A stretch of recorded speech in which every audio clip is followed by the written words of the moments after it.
Choose life. Choose a job. Choose a career. Choose a family. Choose a fucking big television. Choose washing machines, cars, compact disc players, and electrical cylinders. Choose a podcast. Choose the Untitled Film Podcast. Hello and welcome to another special episode of the Untitled Film Podcast. Special in the fact that this is going to be another commentary track. Sorry if there was a squeak there. I was just relaxing into my recliner. This has been something that I've been pondering doing for quite a while now, actually. Considering we've got, I think we're up to about 14 or 15 episodes on the podcast so far. Wasn't particularly looking at ways to actually pad the episode count out, but I have been considering, doing more commentary tracks. I know I promised a Glass commentary and a Split commentary, but I really just can't bring myself to actually sit down and watch those films again, because I don't find much to enjoy in them. I probably will get around to the commentaries at some point for those films, but it's just not high on the priority. So if anyone's been looking forward to me actually sitting down and watching those and going through them and giving my thoughts, I'll get to it eventually. But like I say, it's just not really a priority now at the moment. This is kind of like what I've been pondering doing, considering obviously the recent release of Endgame last month, which has broken all kinds of records and kind of brought a conclusion to the of sorts to the MCU. It's ended a number of character stories, which have been kind of like settled for the last 10 years, over 20 odd films.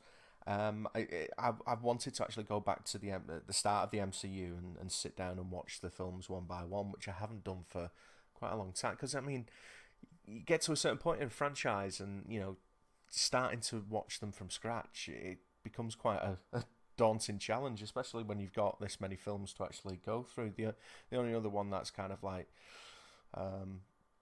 comparative, just through sheer numbers wise, of the films is probably like the James Bond franchise, and that is something that I wanted to go back and revisit as well. It's been on my mind, but I just haven't got around to it, just because it's just like I say, 20 odd films, it's 40 odd hours, and when you're working full time and starting a couple of businesses up, myself, it's not really leaving much time to sit down and watch films, sadly. And the other side of it is there's just so much content on TV at the moment that it's hard to actually sit down and kind of like carve out that amount of time for films that you've seen a couple of times before, rather than sitting down and watching something that's new content.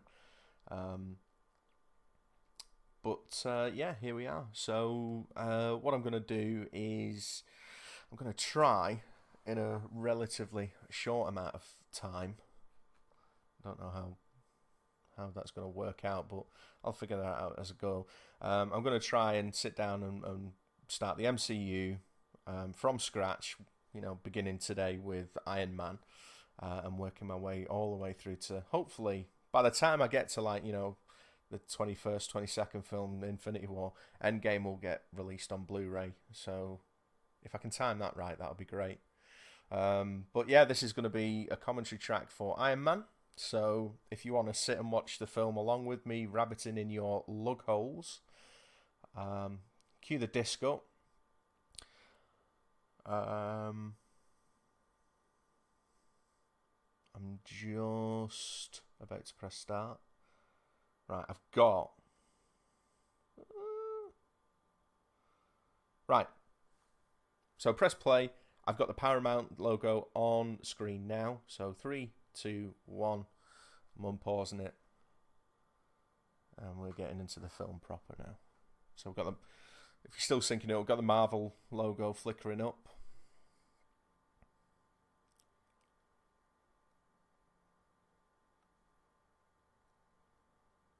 And now we've got the opening scene with the cars coming down. I was just trying to think back as to how I originally saw this film when it came out. I'm pretty sure.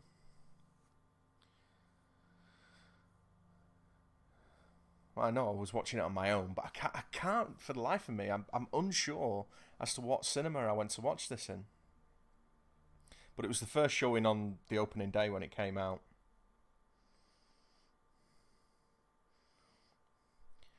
Let loose from a noose.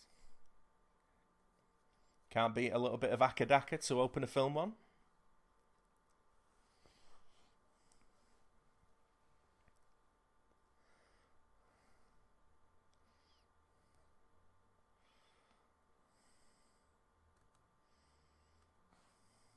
See, I want to say that I watched this at Pillsworth Cinema, but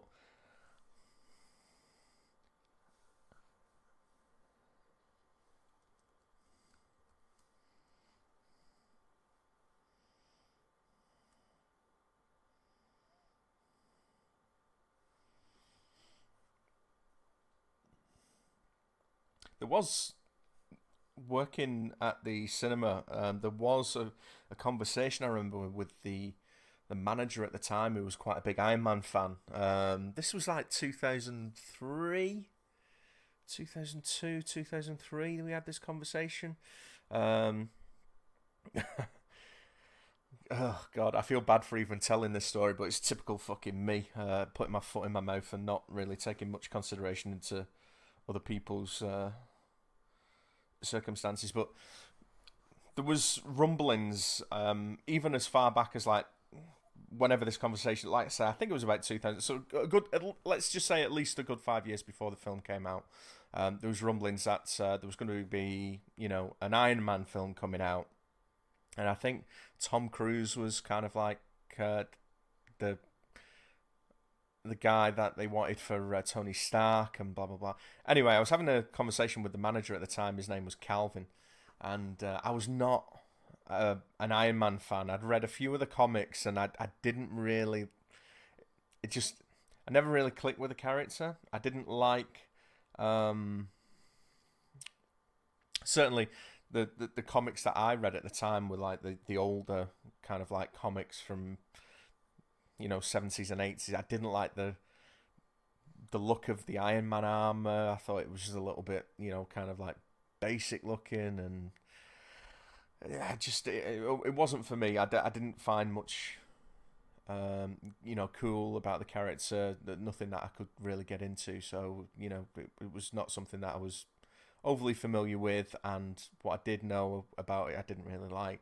But he was a massive fan. He was really looking forward to it. He was like, I can't wait for it. Hopefully it'll come out, come about and all this kind of thing, because it wasn't a done deal by any means. And I was just kind of like, ah, who cares about a fucking cripple in an iron suit, And I feel really fucking bad telling the story, but as soon as the word cripple came out of my mouth, I knew I'd fucked up, because he had only recently had one of his legs amputated uh, through cancer, and I was just like, oh fuck.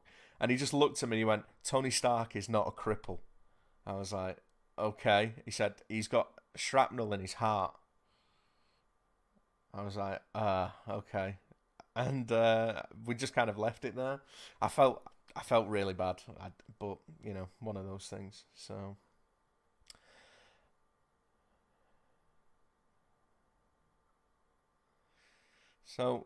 we've got a little bit of exposition setting up the even this early in the first film, setting up the kind of like contentious relationship between Tony and his father, who we are not going to meet until the next film, really. And getting an introduction to Obadiah Stane, played by the dude himself, Jeff Bridges.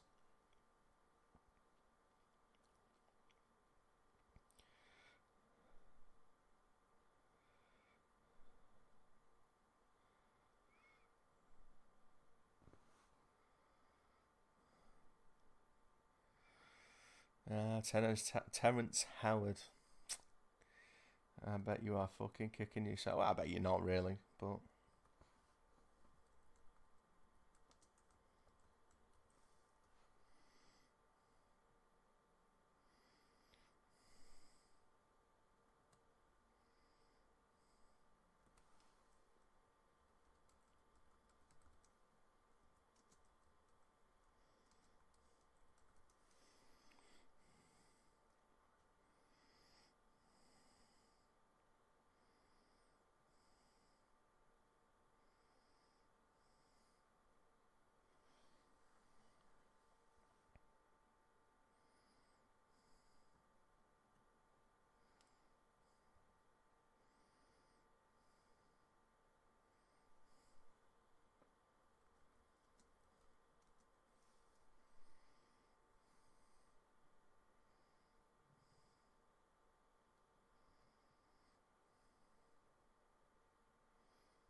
Is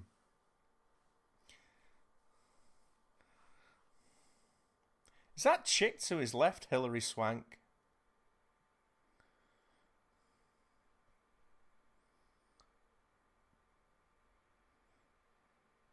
That's Hilary Swank, isn't it?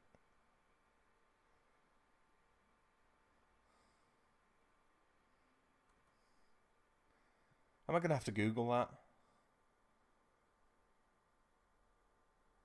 That's the fucking next Karate Kid, isn't it? Is it?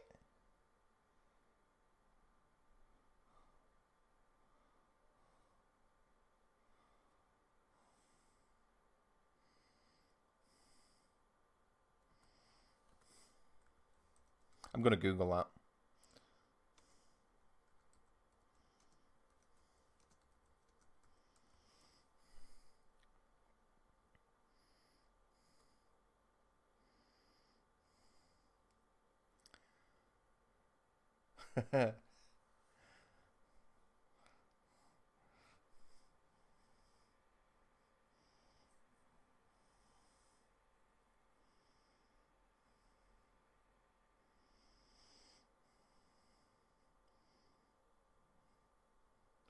So we've only had Tony on screen for like 5 minutes, and he's absolutely.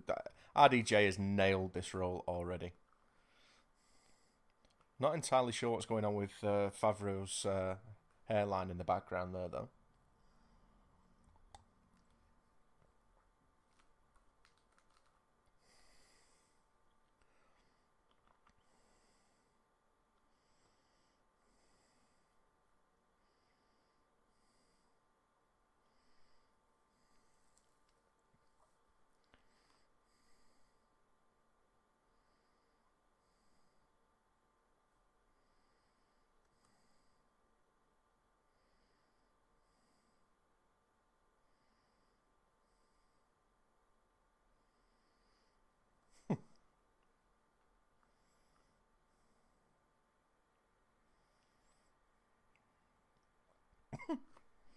Ah.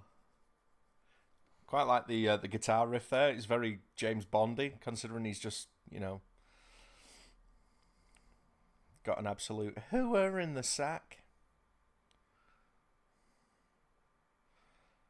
And this pull out from his apartment, that was like one of the main shots for the trailer. So I remember.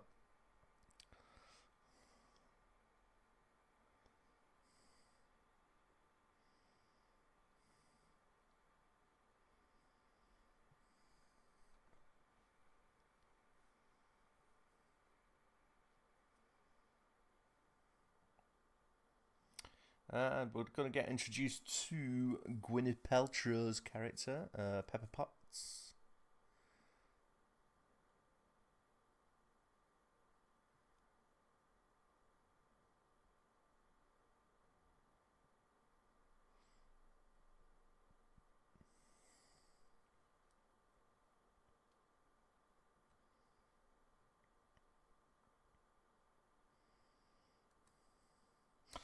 Okay, so it can't have been Pills with Fire. Where did I watch this fucking film?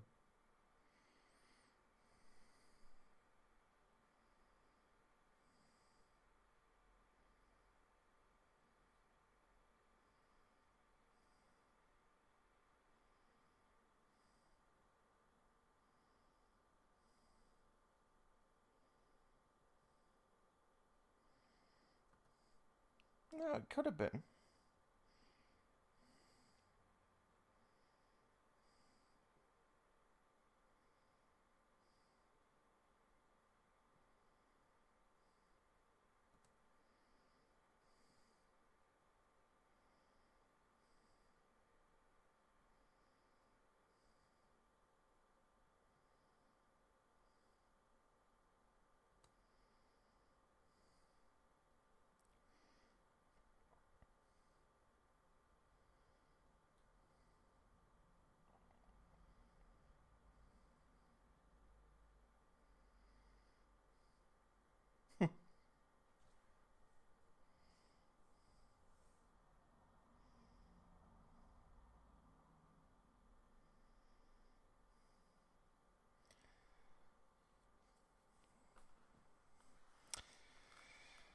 So we've got Tony working on a hot rod there, and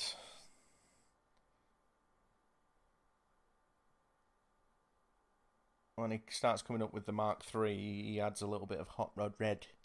So look at how young Downey looks in this here.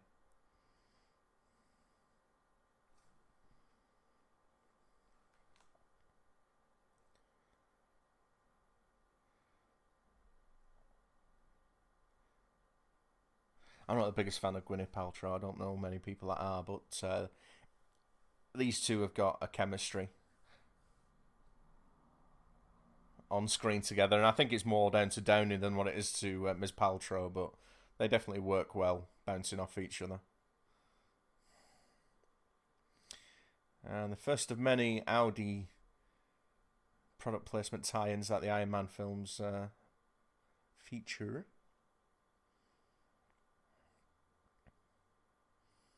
Look at those jeans with the wind blowing it. That is America's ass, boys and girls. Before, the real America's ass turns up.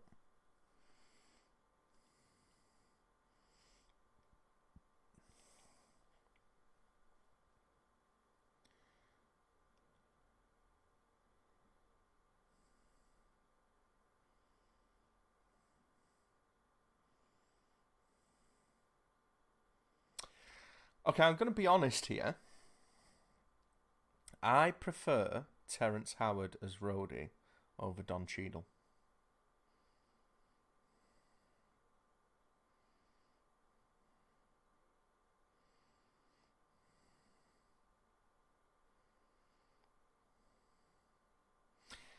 I think he plays like the irritated side of Rhodey when, Tony does something that is irritating.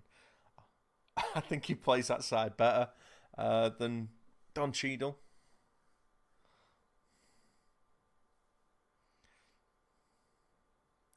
I believe that these two are friends more than like Downey and Cheadle for some.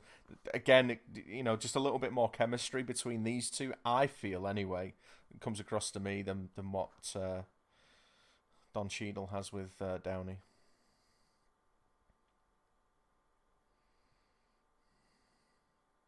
But truth be told, since Don Cheadle did that horrific English accent in the Ocean's films, I've never really kind of like been able to get back on page with him.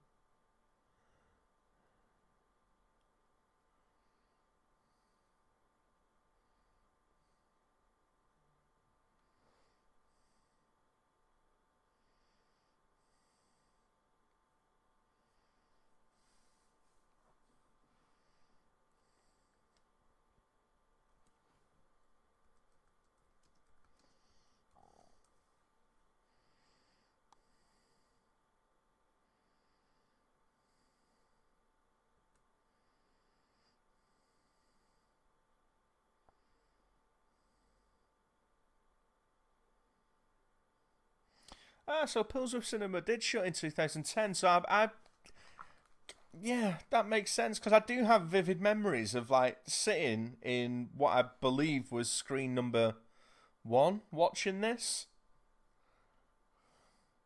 So that makes sense.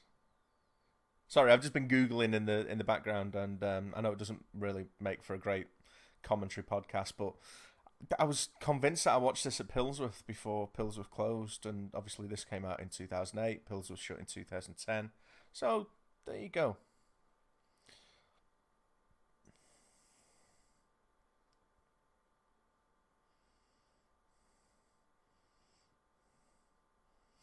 This that always creeped me out. Just him like fucking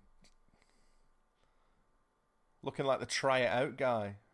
If anyone's a Your Mom's House podcast fan. Hmm.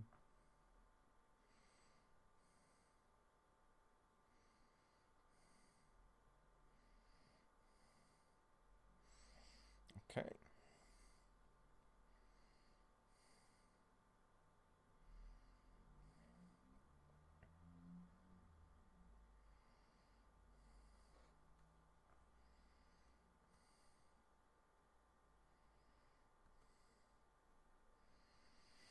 This film moves along, doesn't it? It's not fucking about.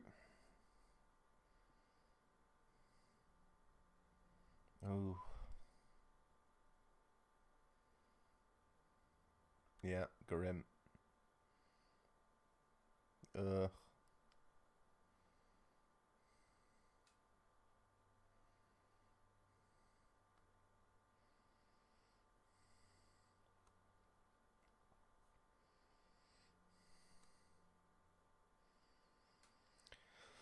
So far, the film's already set up obviously Tony and set up its dynamic between Pepper and Rhodey, but it's also set up films or elements for films in the future. It's set up Tony's dad, who's obviously going to play a big part in the Captain America films and later Iron Man films, and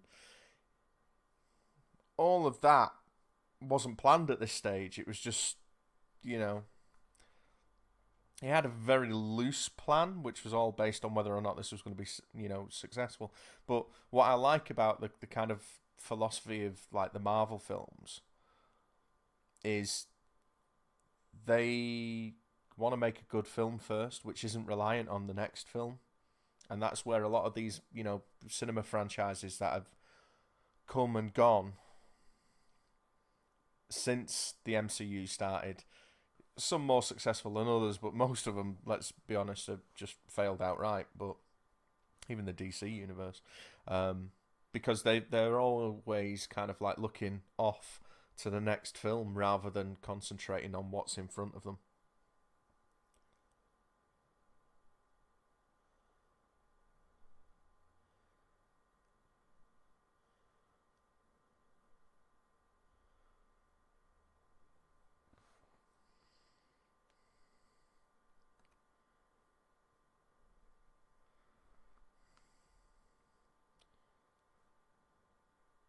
This film's even setting up the Ten Rings, which kind of comes back, kind of doesn't.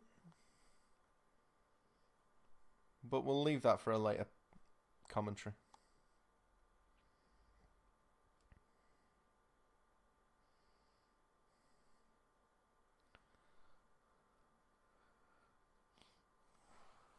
So there's lots of elements that the film's kind of like introducing,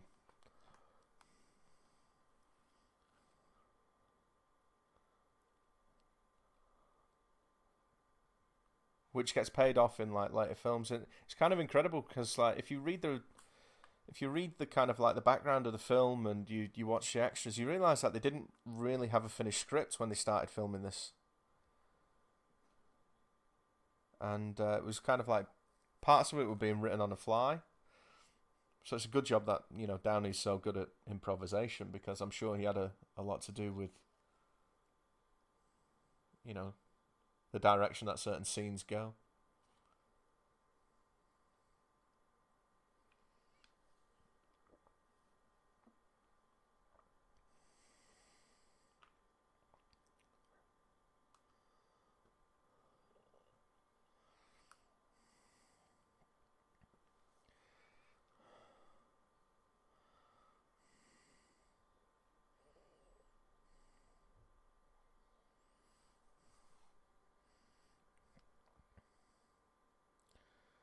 Pretty sure Tony just had a fucking flash of the arc reactor when he was getting his head dunked in there. I've never really picked up on that before. Ooh.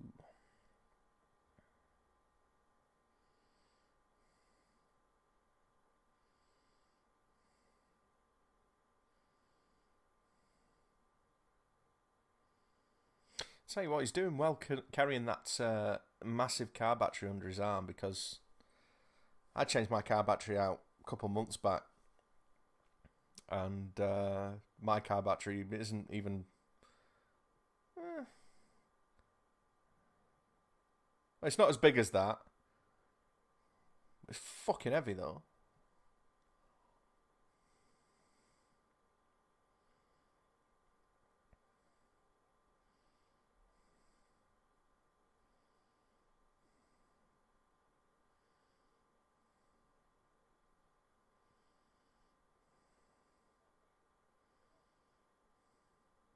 That's an impressive beard.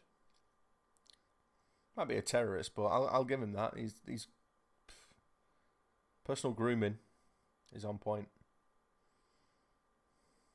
Uh,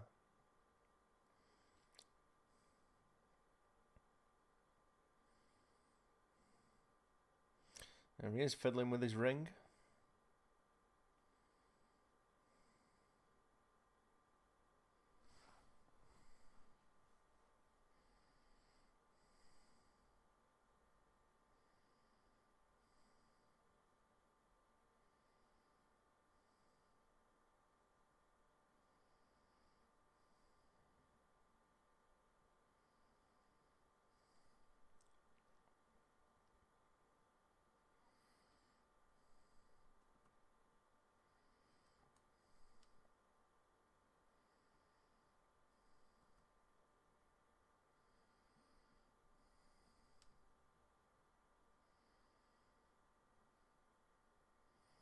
That line has even greater significance now that the story of Tony Stark has kind of concluded with Endgame now.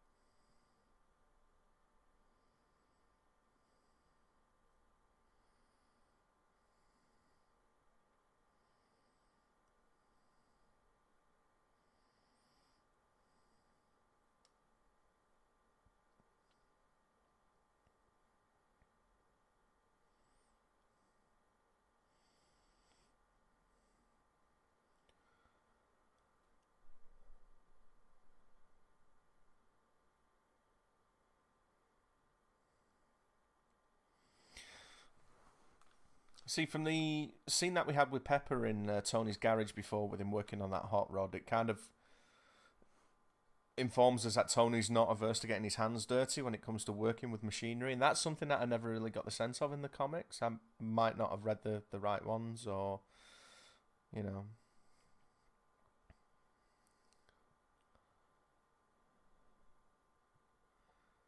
I mean, we know that Tony is a smart character because he obviously comes up with all these weapons, but the fact that he's actually able to physically make these weapons, he knows how to smelt, which we see him doing here, and we know he knows how to cast metal.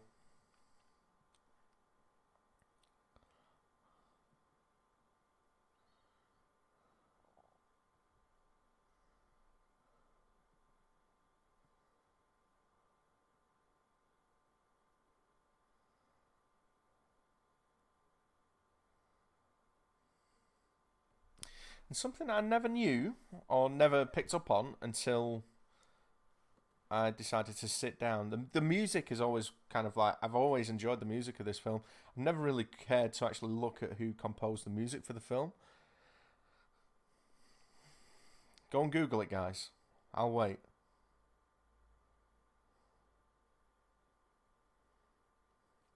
You Googled it yet? Yeah, that's right. Game of Thrones guy.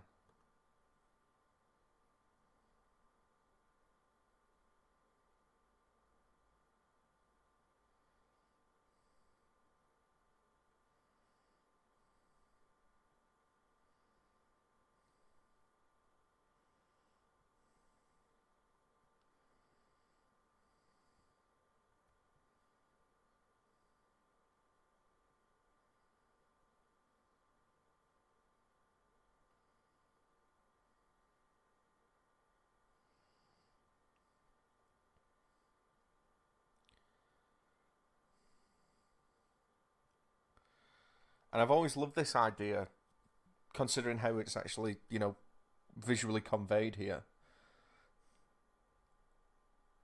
Tony's mind works in layers.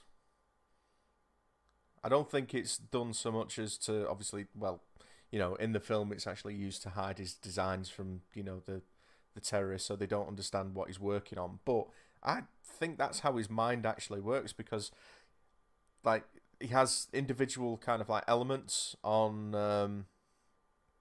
That's a cool shot. Individual elements on separate pieces of paper, and you only kind of get the whole image when you flatten everything out and backlight it and see it that way. But you also see it on his workstation when he's back in Stark Mansion in his workshop, and he's able to physically manipulate individual elements on that holographic table. And you see him flicking little pieces off the kind of hologram and all that kind of stuff and spinning it round.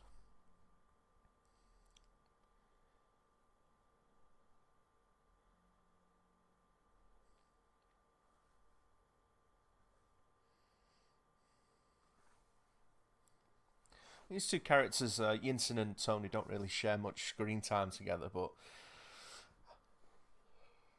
they forge quite a nice little friendship. It obviously serves the nature of the film and the purpose of setting Tony on his story or on his path to see the error in his ways, and starts him down the path of being a person who does the right thing as opposed to a person who makes all these weapons of mass destruction. And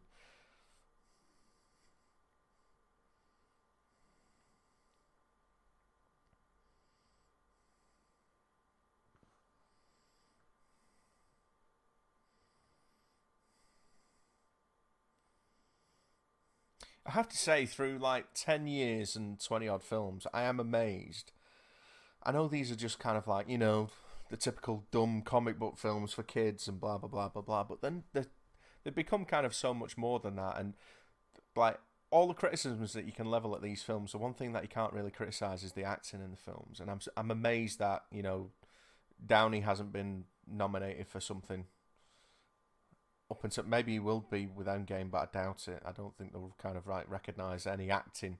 They might recognise Endgame on a technical level, similar to like Return of the King, when it was nominated for all of those Academy Awards and got all those wins. I think Endgame might have something similar when it comes to award time. But fucking Downey's acting in all of the films is absolutely incredible, considering what the character is supposed to be on the page and what he actually brings to the character on screen is so much more than what's written.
How cool does the arc reactor look, just kind of like peeking through that shirt?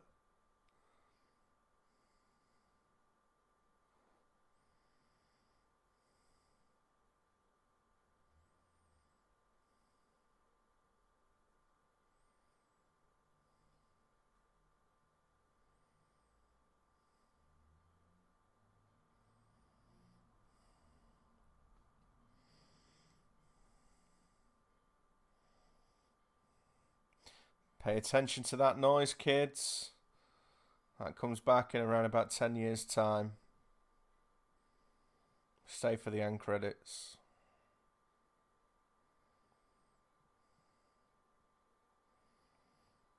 Fucking Downey's ripped in this.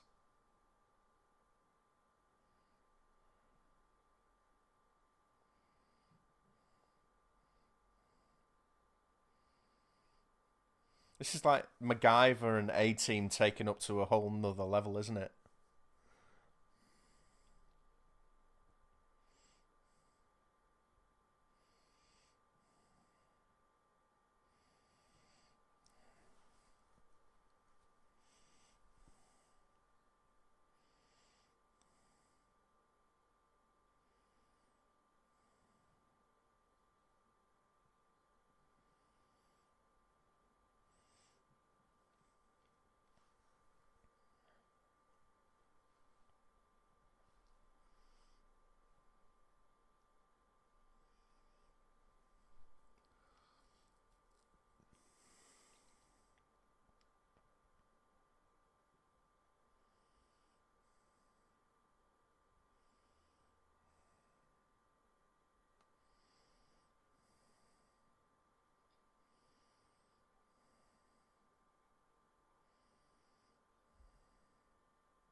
Tension's ratcheting up quite nicely here. There's nothing like a slow-moving progress bar on a computer to, ratchet the tension up.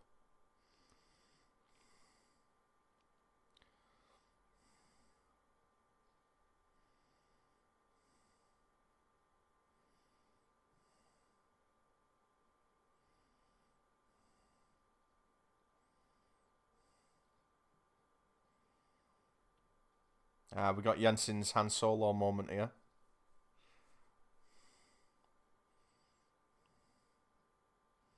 And that's his stormtroopers. Run, Jensen, run.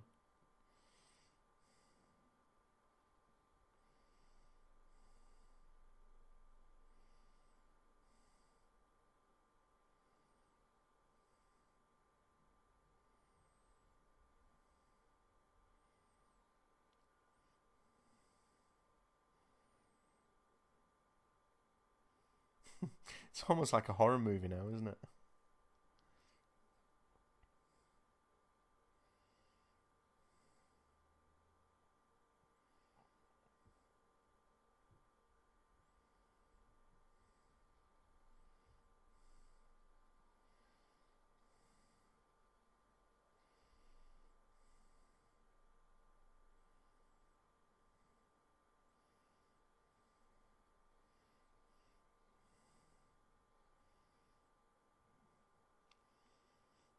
Yeah, we have the Mark 1, folks. How fucking good does that look?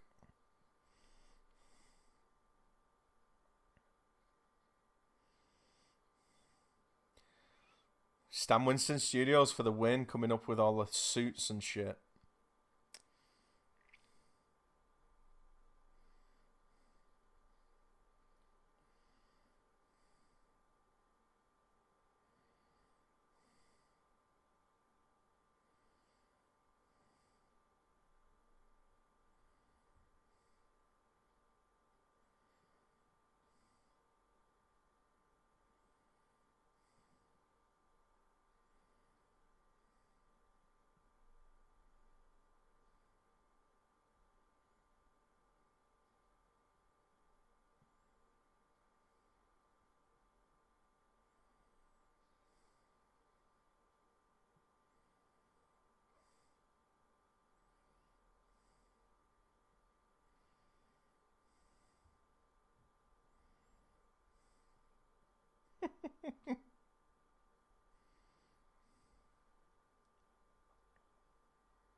So what's quite subtle in all of like the Iron Man films and all of the MCU films that kind of like feature Tony is that he is constantly subtly refining every single suit.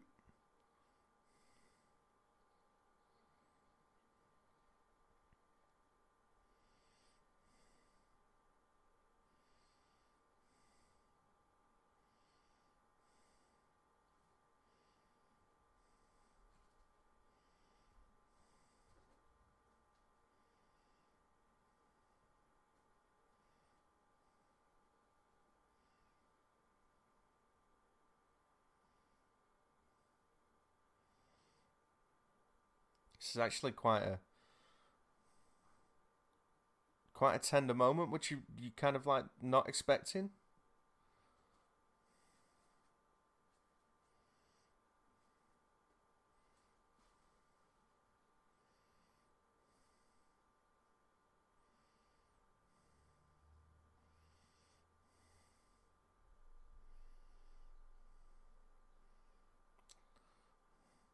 There's a real poignancy to the relationship between Tony and Yinsen, and like I said, even though they haven't shared that much time together in terms of the film and in terms of the screen time,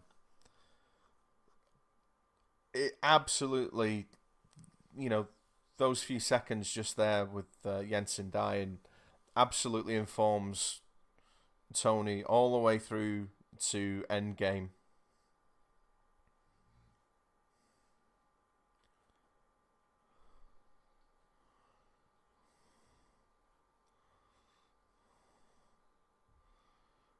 Okay, this is kind of brutal because superheroes are not supposed to really kill people, but Tony's flat out just fucking,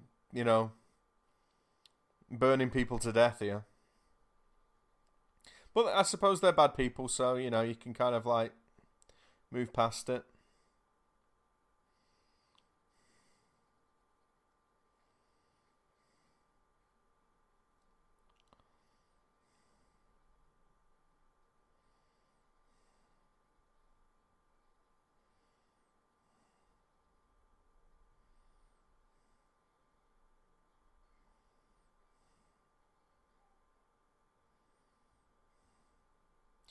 Okay, so some of that CG fire isn't great. It's a little bit too yellowy orange, but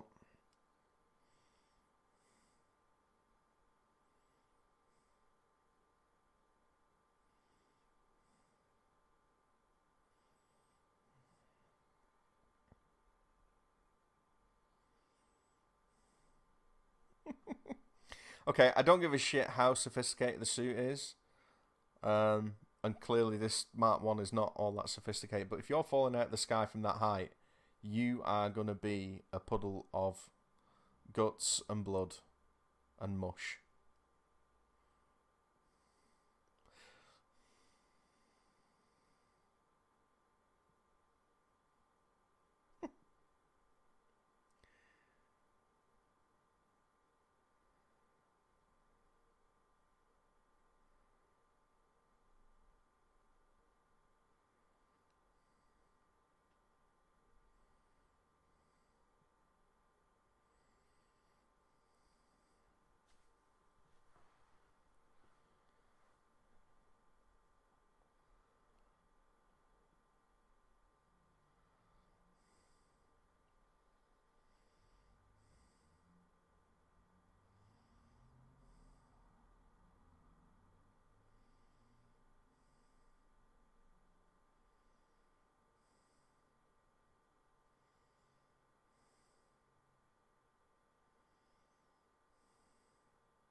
See, that's what I'm talking about. There's just more of a connection between Terrence Howard and RDJ than what there is with Don Cheadle. I don't get that from, but it is what it is. He's not back, he got replaced, and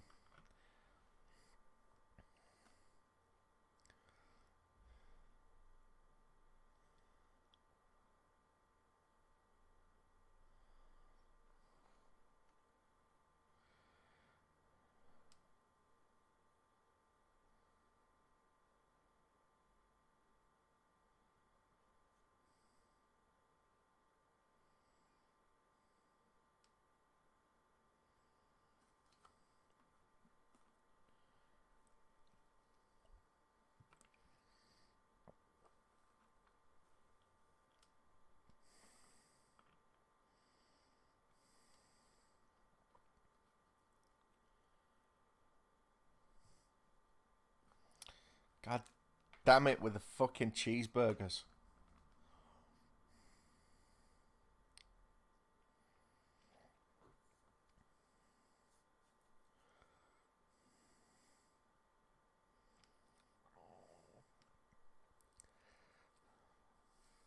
Who'd think that, you know, 10 years later when someone mentions a cheeseburger that your heart would absolutely break?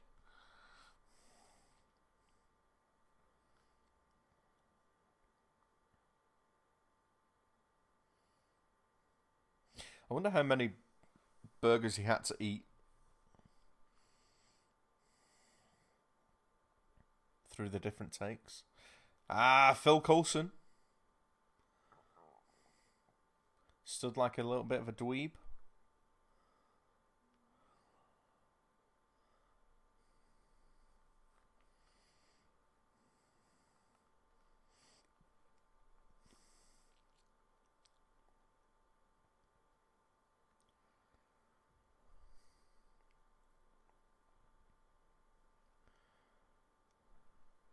So another thing that's getting set up is obviously Shield.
Still no tip of the hat as to,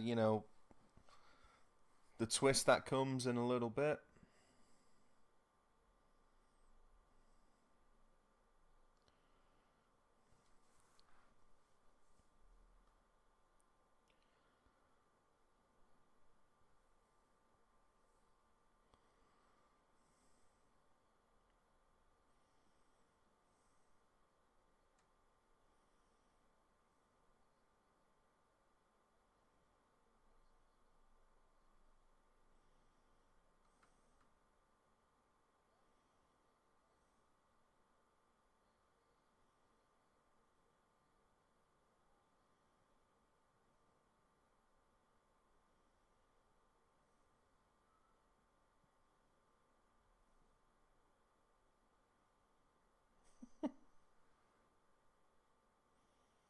Riding that Segway like a boss.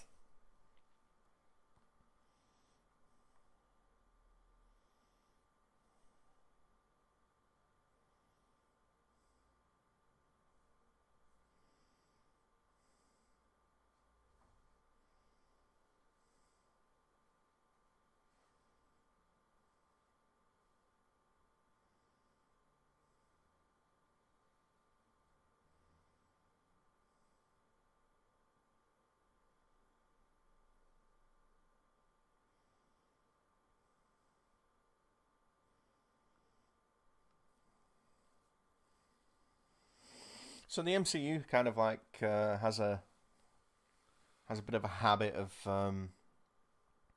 not dropping the names for certain characters. Obviously, Obadiah Stane turns out to be Ironmonger. They normally just drop the names of certain characters into dialogue as opposed to actually, christening the characters with the names. I don't think Black Widow's ever referred to as Black Widow, and Hawkeye's never, referred to as being Hawkeye. He's always, I think the closest to get is with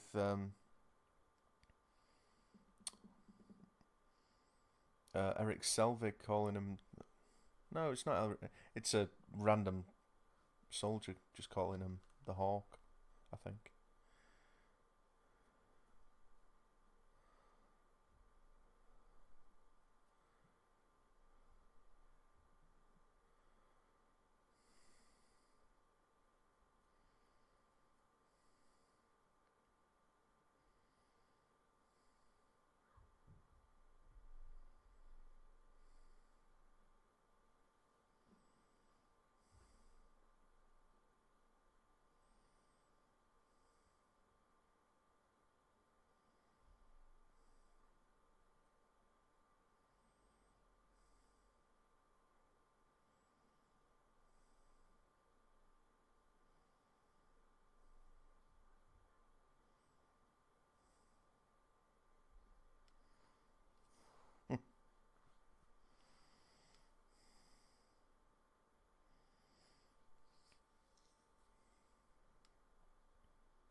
So here we go. Tony is already refining and upgrading his tech. But now he's kind of like got a specific goal,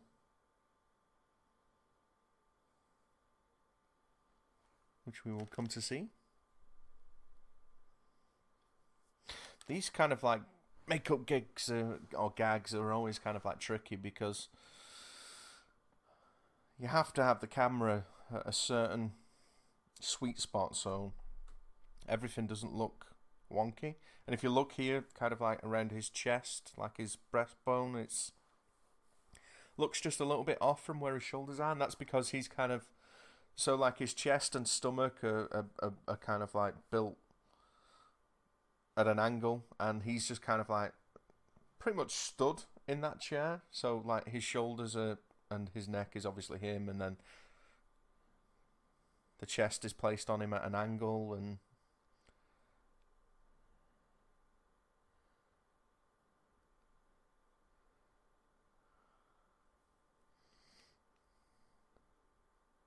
so essentially he's stood straight underneath that chair with the chest piece built on top of him, and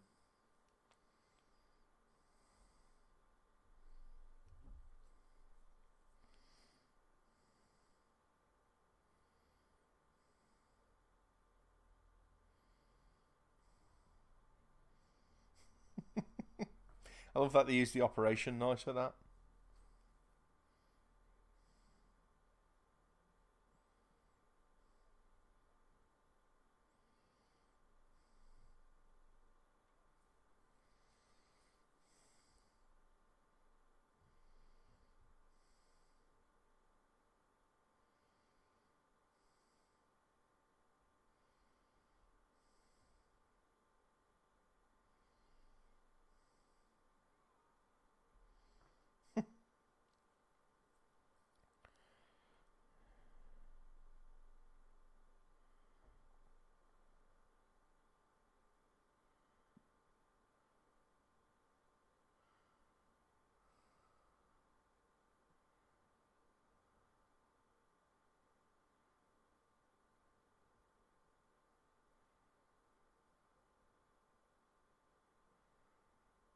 And notice the camera cut so he can actually sit up.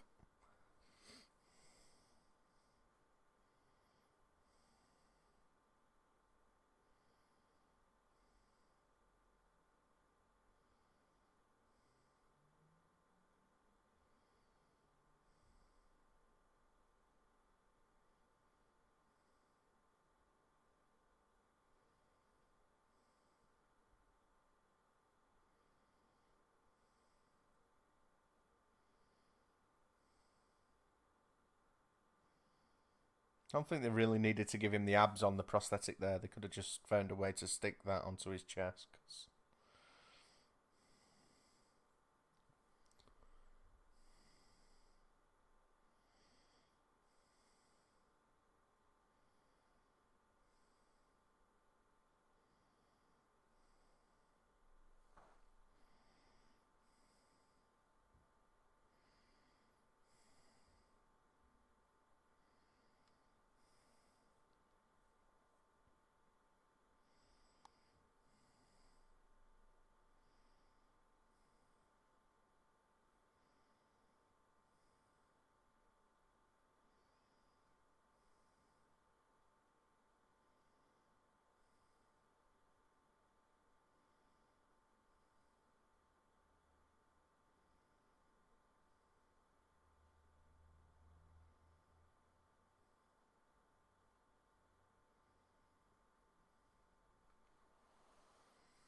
So here we go. The film's going to start ramping up now.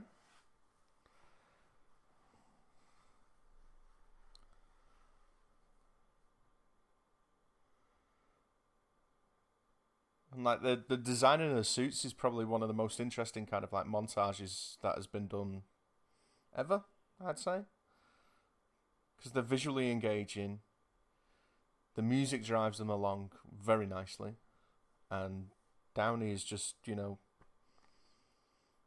waving his hands in thin air and actually coming up with some gold.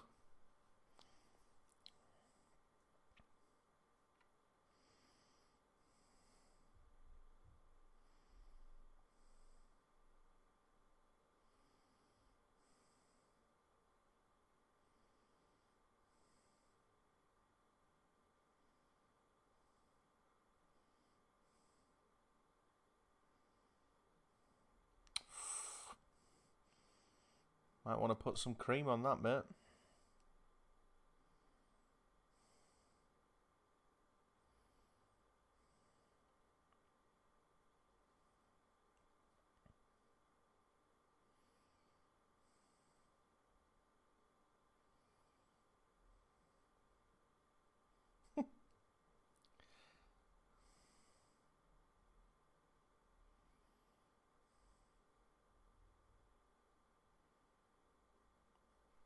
Well, in fact, Downey's just improvising to a fucking robot arm.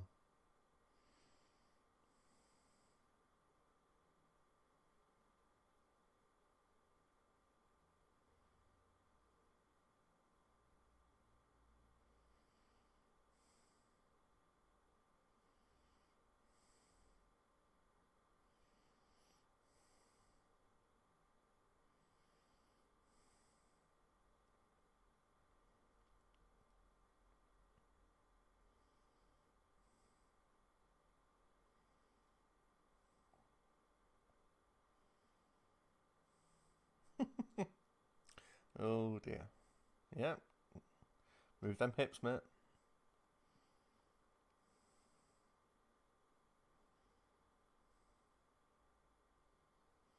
Yeah, that's a broken neck. 100% that's a broken neck. End of film. Tony Stark's dead.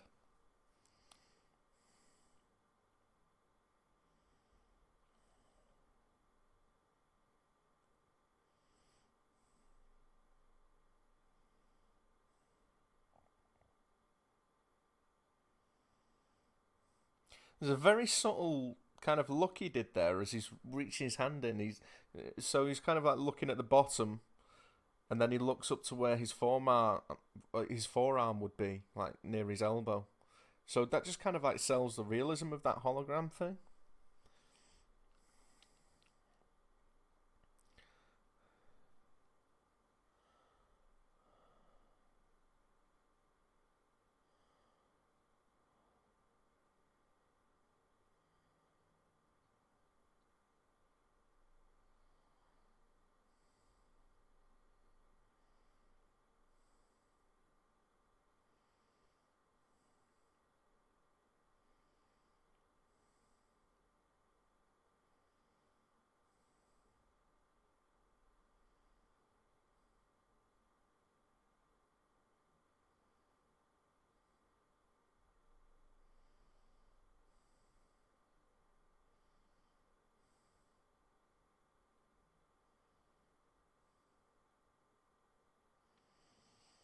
I want a piece of pizza now.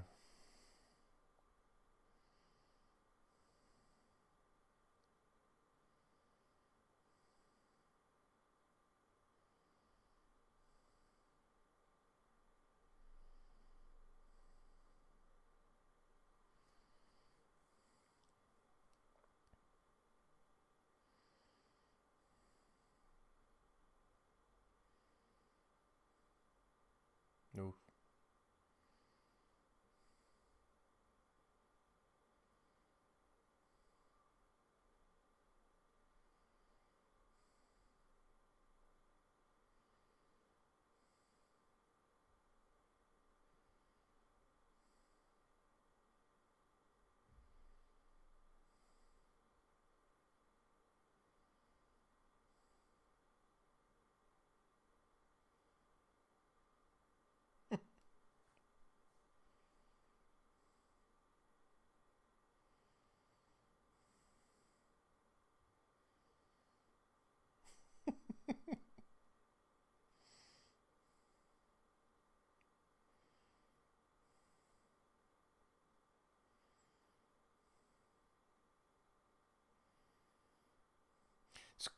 pretty clever how they've kind of like, structured the building of the suit piece by piece kind of thing, so you can see the internal workings of it before he puts coverings on it, because it lends a sense of realism to the suit when it's in full form and obviously becomes, a CG suit kind of thing. You kind of buy it because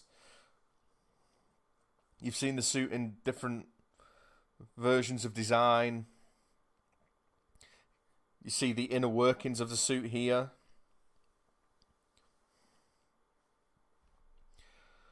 So when it all comes together, you completely buy it as something that's tangible and real and actually, works in a logical way. Even though, it's, impossible, incredible tech.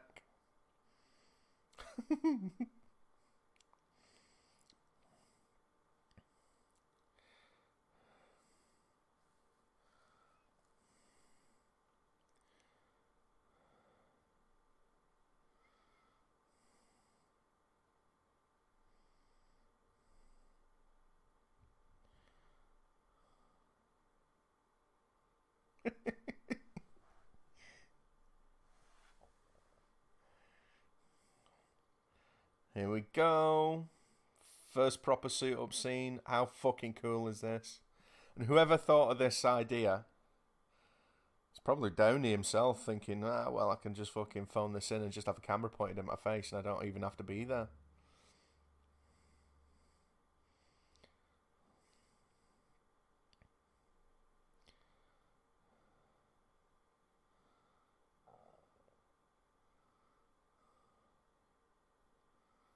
Yeah.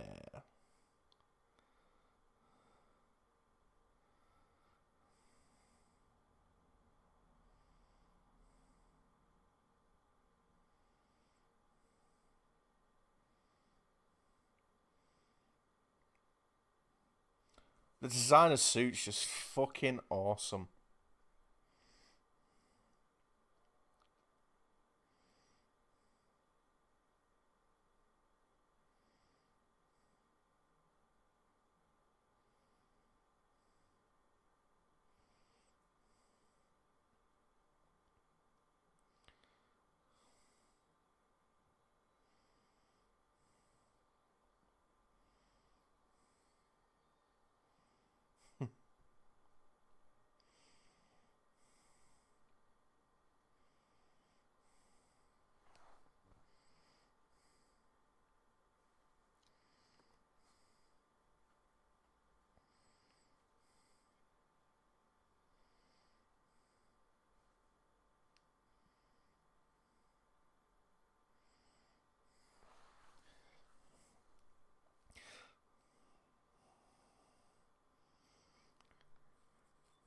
So when I was reading up on this, and I think it's mentioned in the commentary or maybe the DVD extras, but the like I mentioned, Ramin Djawadi, Game of Thrones dude, did the music for this.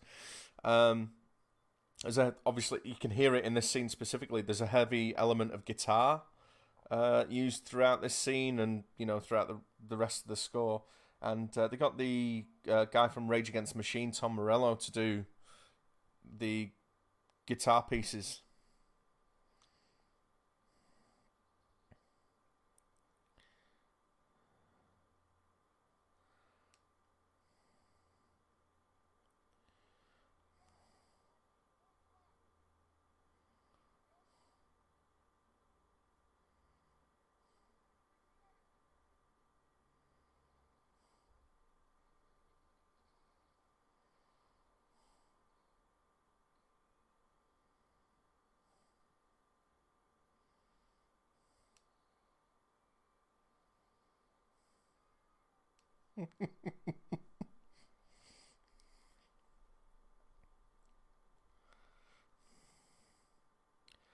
As first flight scenes go, this one's certainly up there. Pun intended.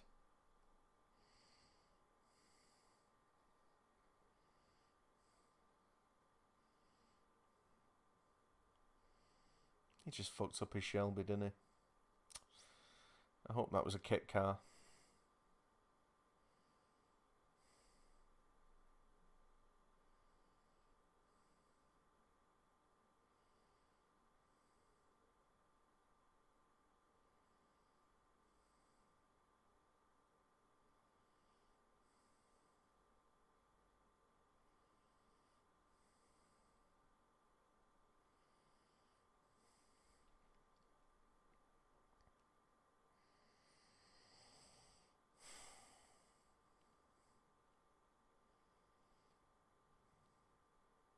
Oh, God.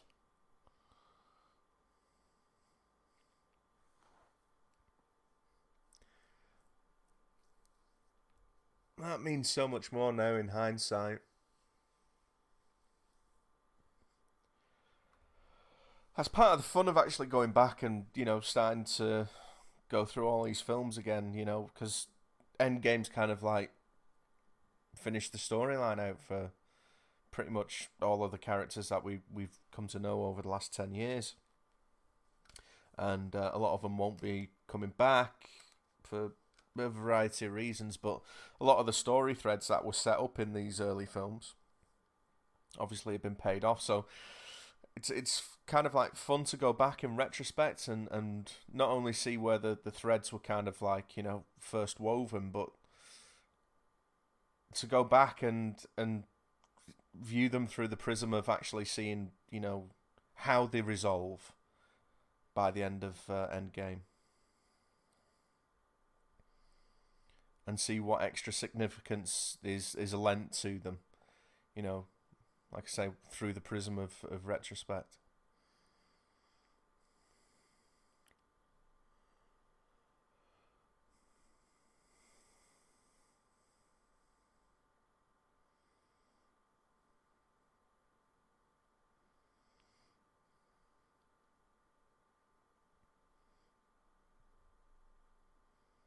Hmm.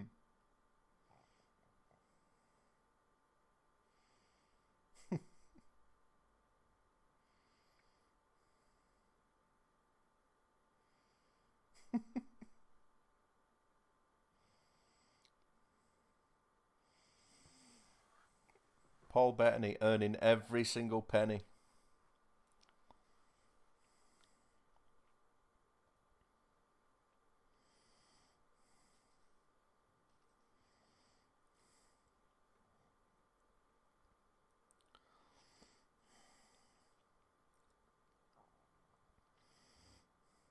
He fucking loves his Audis.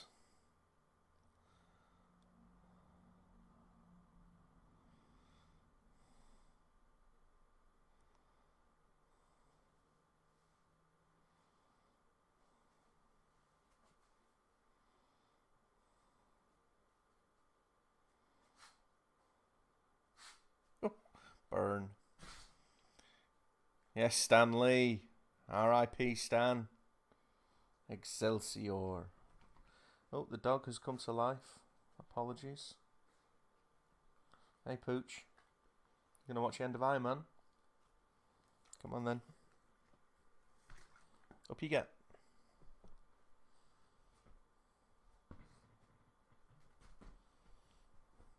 We are being joined on the podcast by Wolfie.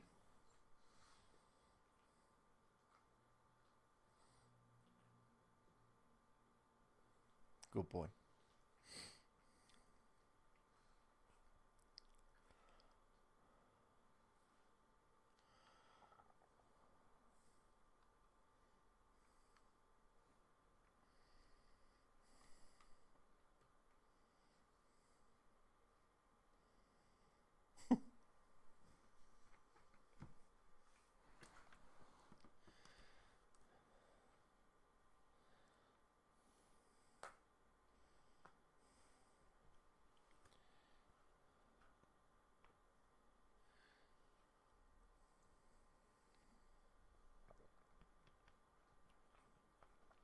Really does all feel improvised.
She's got really blue eyes in this scene.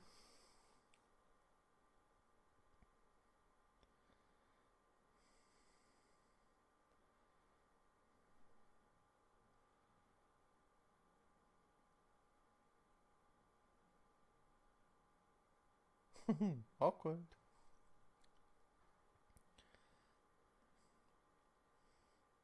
Shaken, not stirred.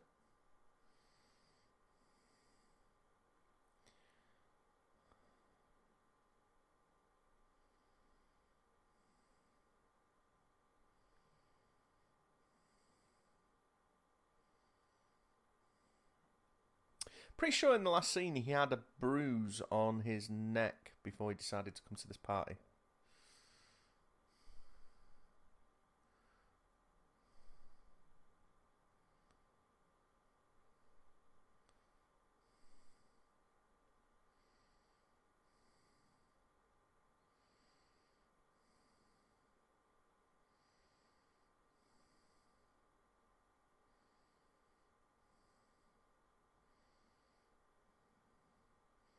Yeah, he's heard of it.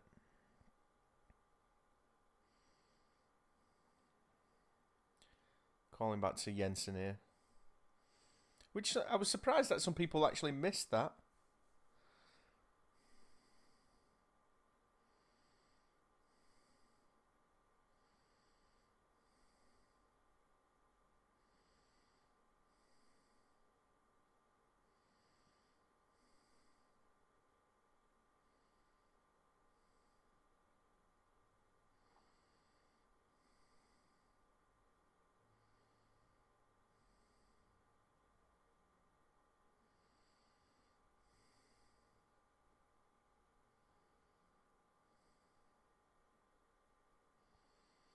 Bum bum bum.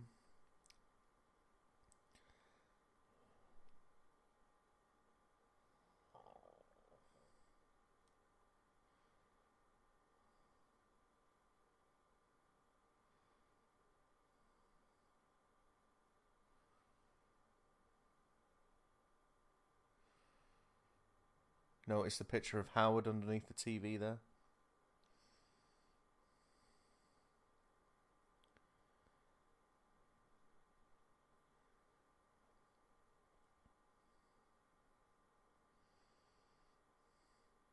Okay, so this is a little bit CG on the gauntlet. There is not exactly seamless, but considering it's 10 years old, you can forgive it, I suppose.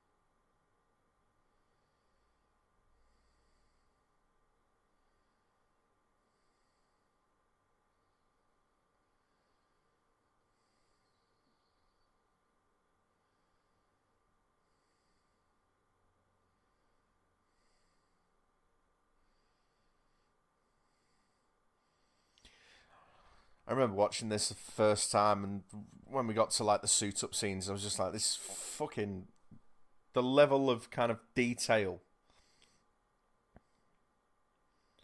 I mean, you'd have to be a full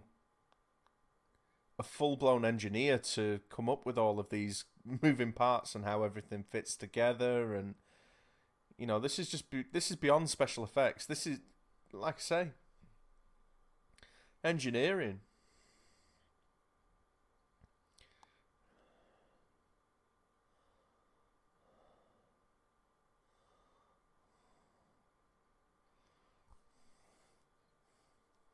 Yeah.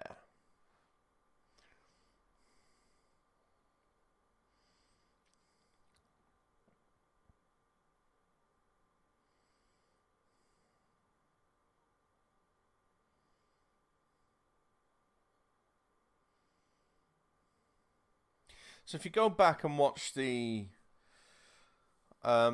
trailers, specifically like from the teaser trailer onwards, you'll actually see the evolution of the resolution of this scene where he's shoots the tank and walks away from it.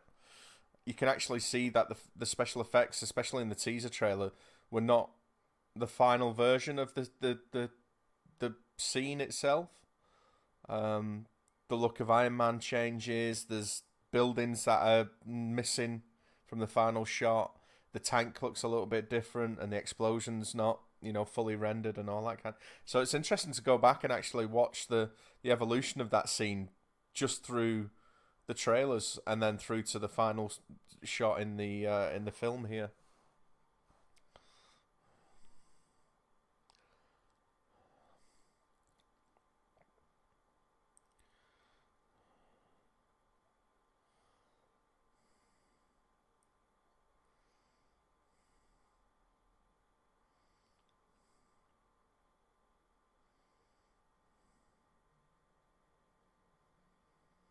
Superhero landing.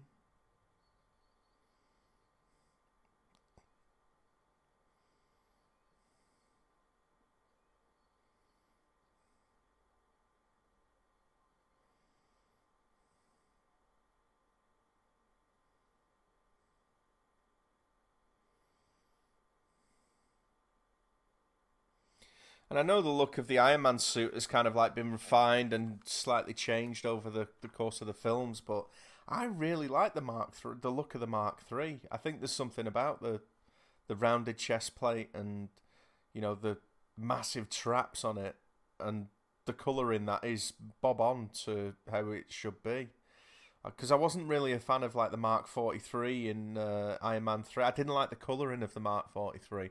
Thought there was too much gold in it. But I think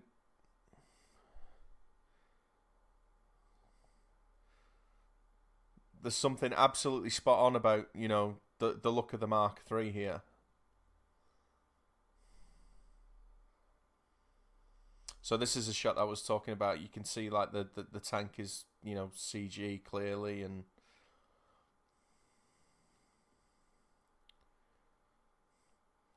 so in the teaser trailer, I believe there was like a lot less buildings around, so it was like a flat area as opposed to kind of like a market street here.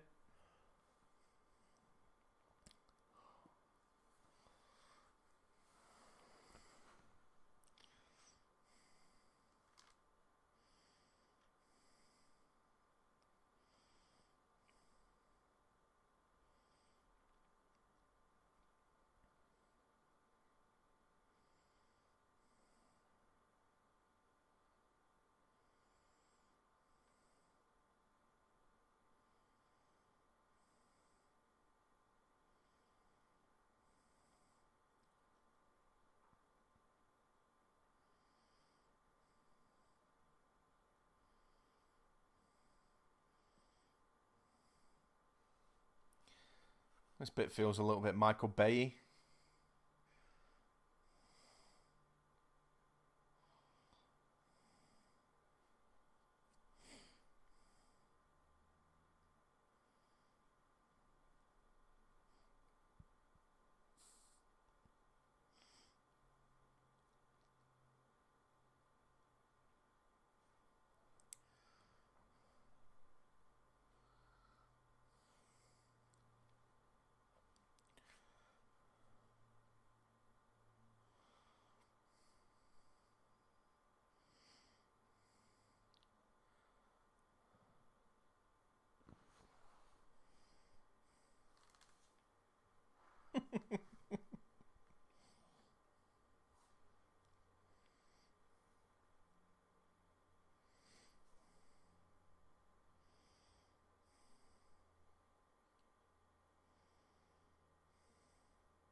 uh,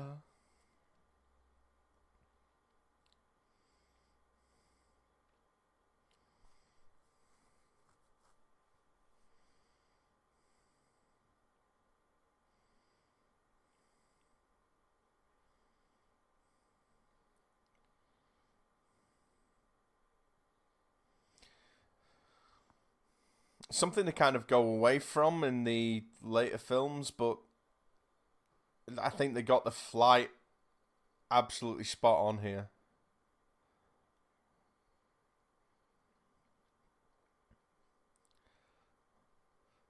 Like when you've got characters flying through the air, sometimes it's tricky to give them a sense of weight and realism. But I think because he is essentially, you know, in a metal suit, it's probably easier just to because CG excels at doing inorganic kind of like things, doesn't it? Metals and cars and planes and vehicles and stuff like that. It's very tricky to tell a CG, you know, vehicle from like a real life vehicle. That's where they work, but skin and people's faces and all. That's where CG kind of like slips up. So with the lighting and the movement in this, it looks, it looks real. It looks right.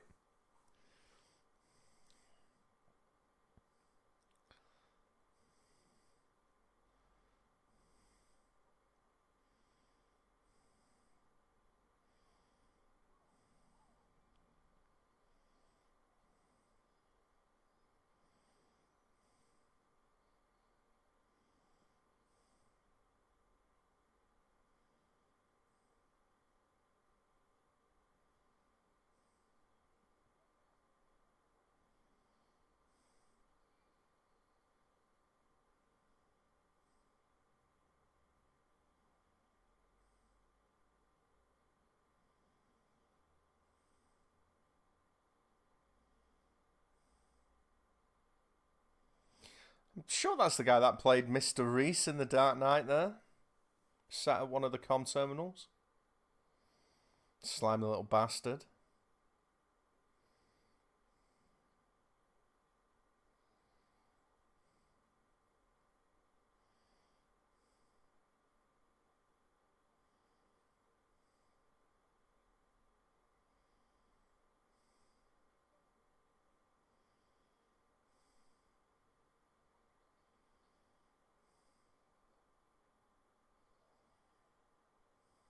Yeah, that's him.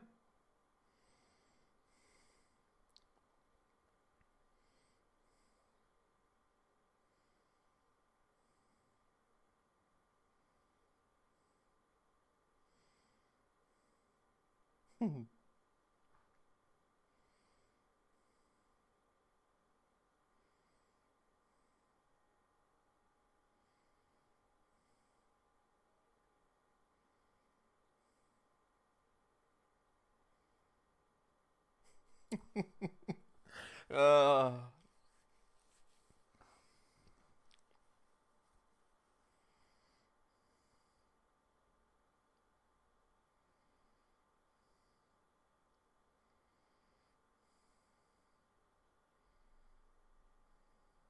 that fucking bottom lip there.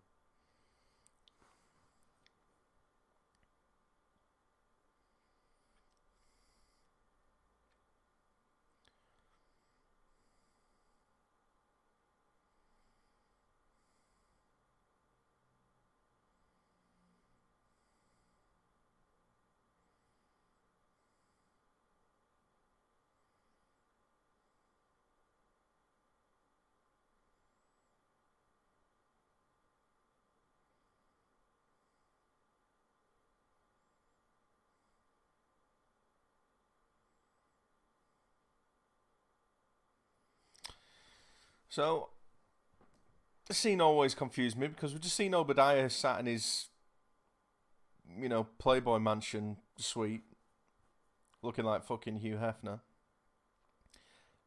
and now he's over in the middle of Afghanistan, Golmira, or wherever the fuck he is, and it's like he must have the quickest plane in the fucking world.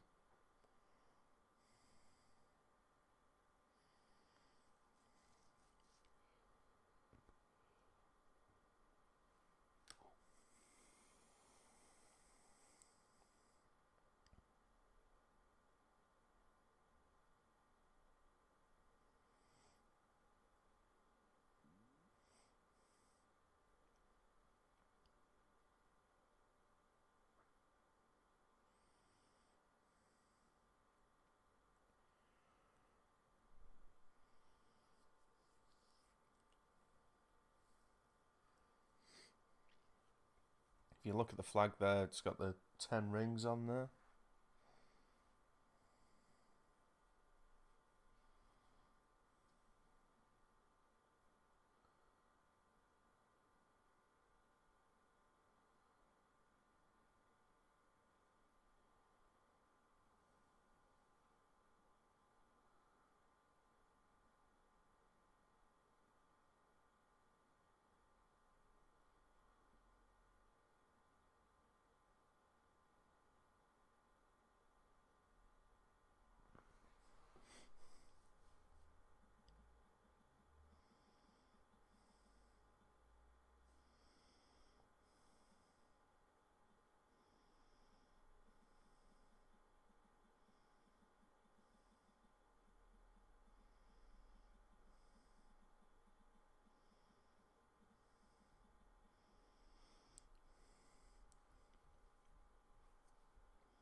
There's always something creepy about that tech because it's something that has a real world basis, I believe.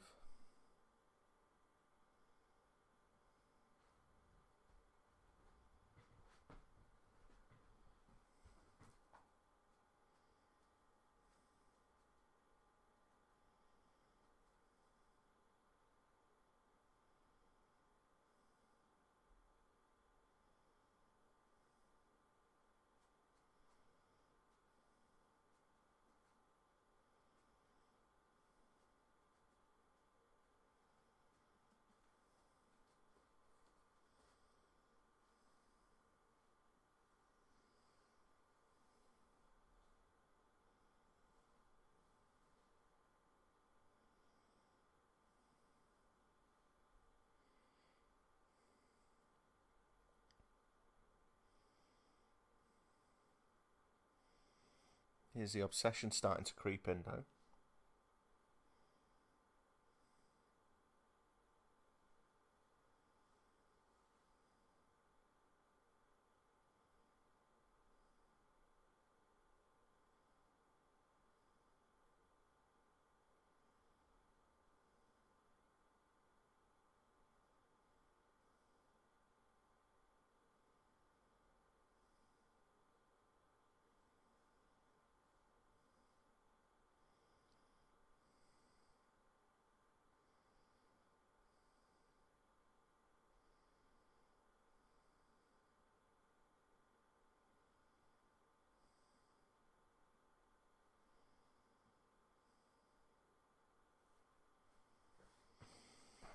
You'll fail a few times, mate, but you'll get there.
Pretty sure there's an Easter egg in these files here, but I can't remember what it is.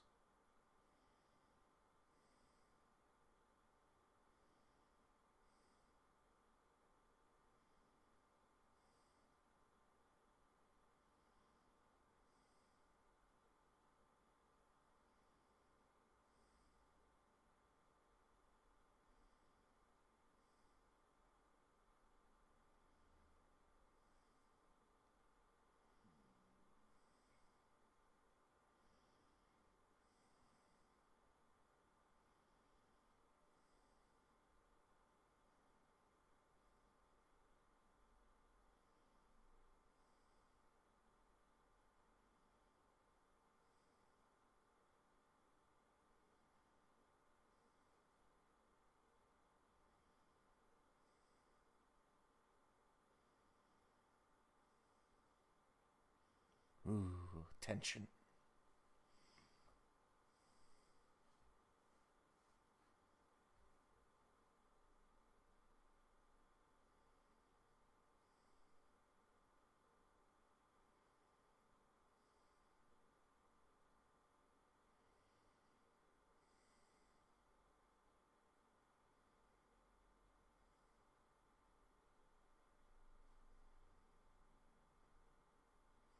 She moved her position in that chair very fucking quick after clicking that mouse.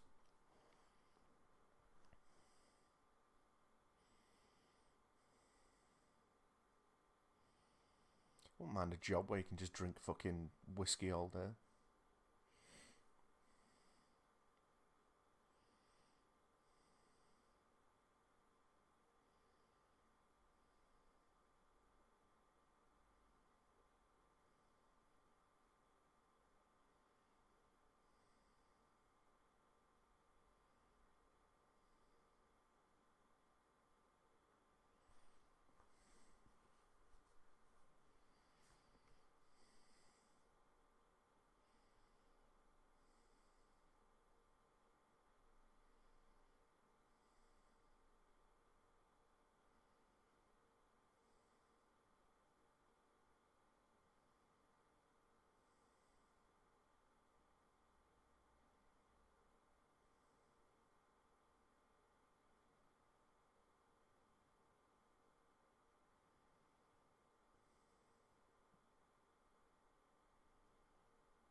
Plays a good bad guy, Jeff Bridges, doesn't he? He's actually quite intimidating when he wants to be.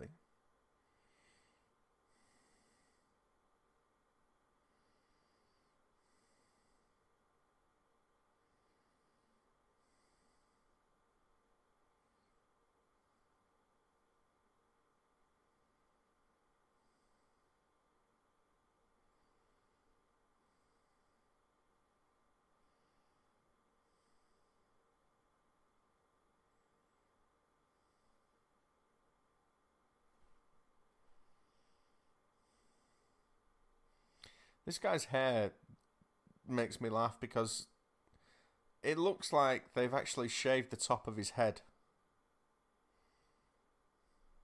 I don't think that's a natural baldness there. I think someone persuaded this poor cunt to shave his head in the horseshoe.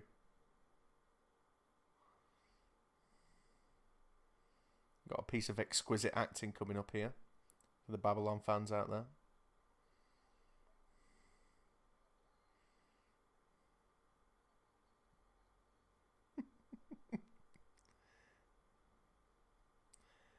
I don't think he was expecting that.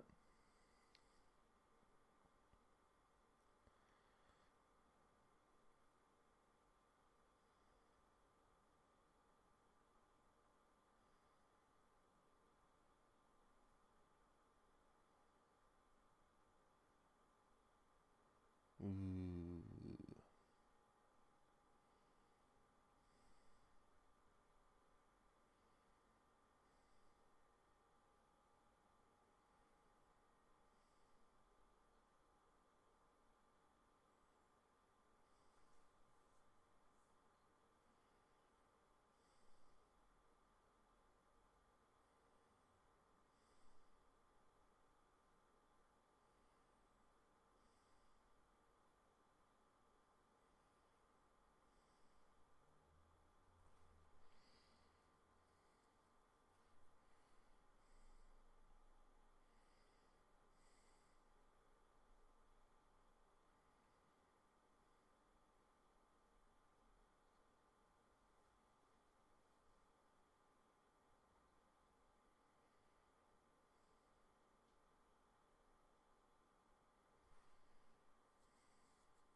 And blood coming out of his ears.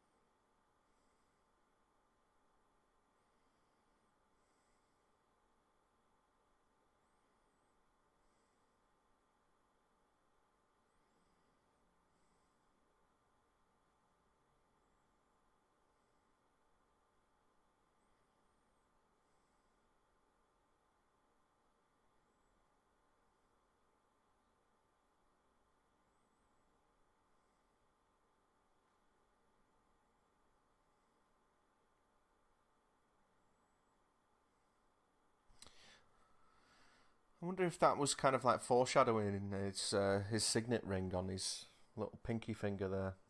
It's very similar to the one that Raza was wearing.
Oh my god. Oh.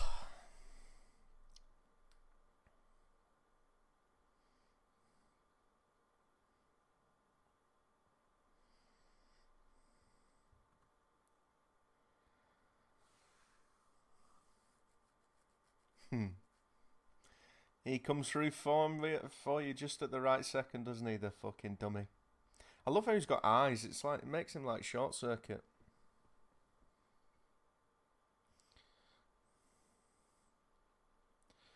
And the thing that Tony told Pepper to destroy after she swapped it out for the newer version is the very thing that he needs to use to stop Obadiah now. So there's a nice symbolism there to that.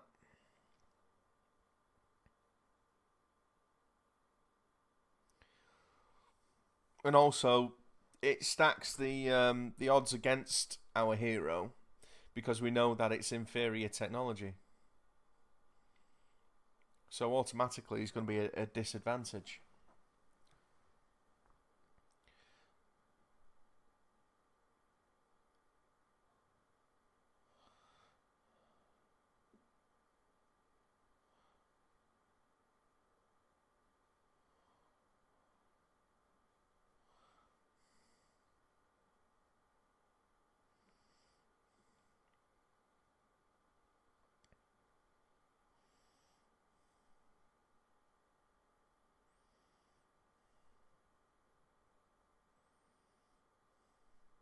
Not sure why Pepper would be leading the charge here.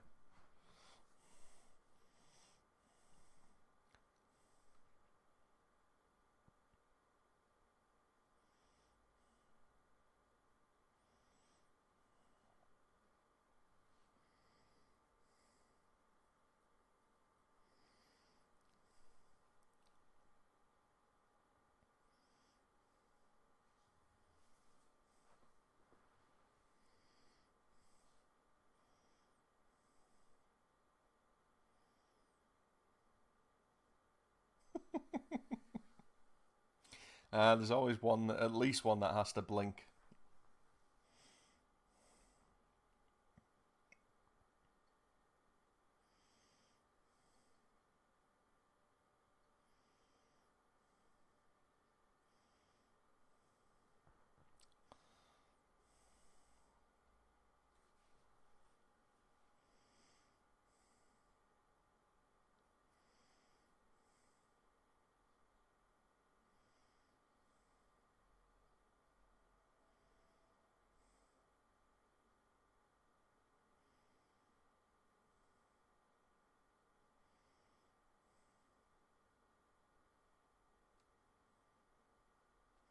Oh, irony.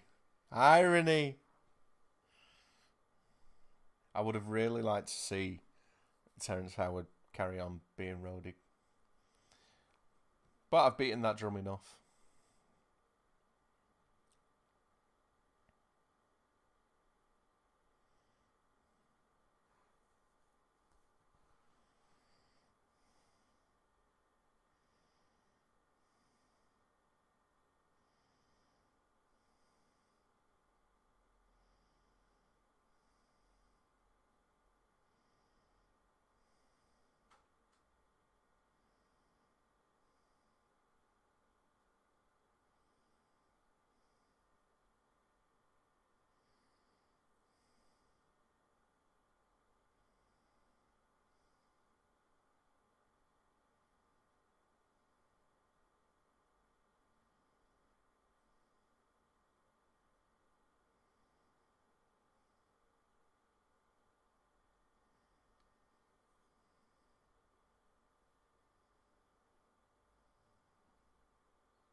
Not entirely sure why it growls, other than it's the bad guy, but this is kind of reminiscent of the over the back scene shot from RoboCop 2, you know, with Kane. Oh, I'm going to sneeze. I think I headed it off.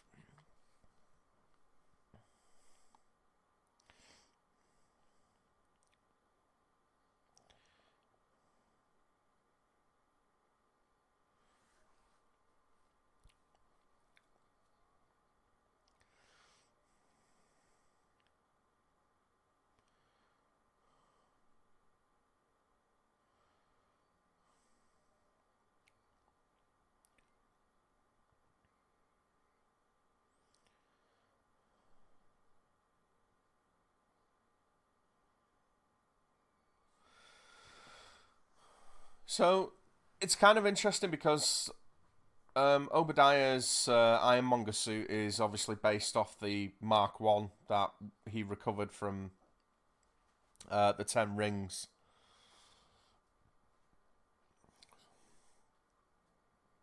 Poor bastard. So you could obviously read into it from the point of view that because Tony is essentially fighting his former self here, isn't he? Obadiah um, and the prototype Ironmonger Mark One suit obviously represents an earlier version of himself.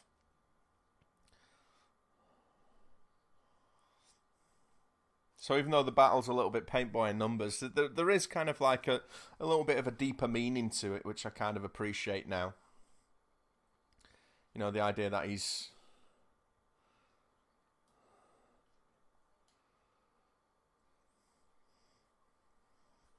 kind of like ridding himself of his past failings.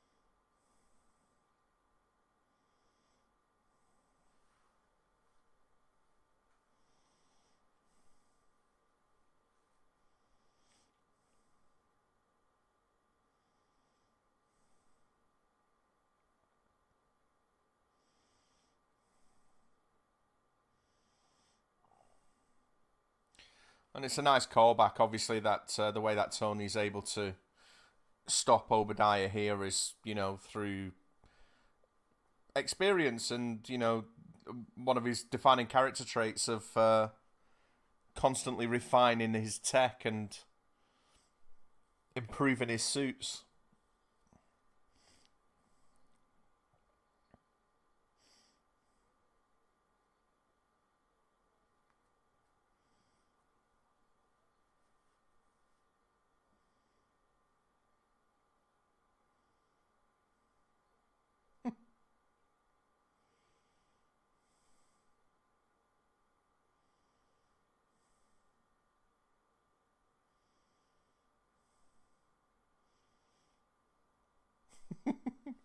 The hero shot and then it's undercut.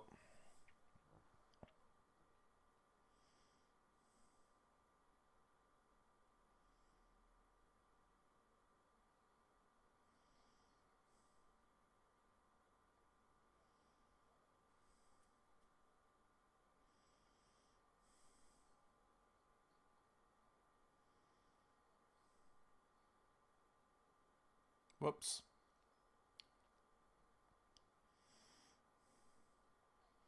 Superman punch there.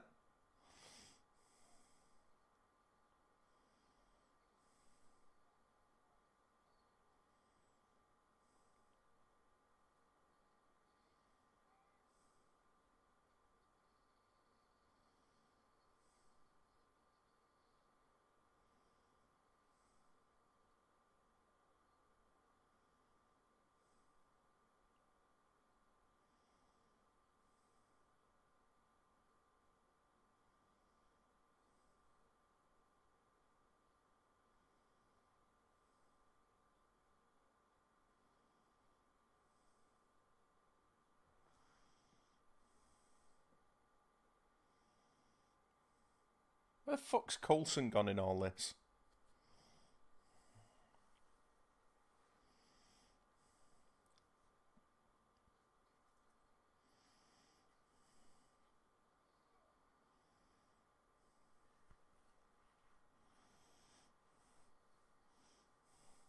Yep, so here we have the RoboCop 2 reference going full circle there, because there's a scene in RoboCop 2 where Murphy jumps on the back of Kane and starts ripping shit out.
Now we have an obligatory beam of light being shot up into the sky.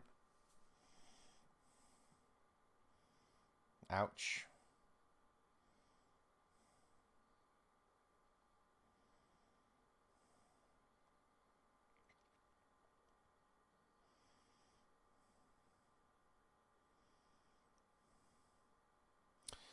I don't know about you, but I'm pretty sure he is dead.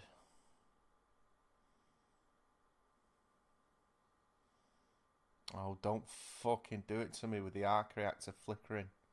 Ugh, no.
Yeah, it's a nice little nod to the comics, because Iron Man was supposed to be Tony Stark's bodyguard.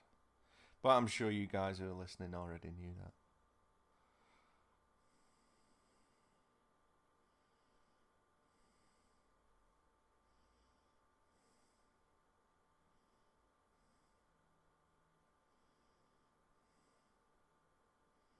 There we go.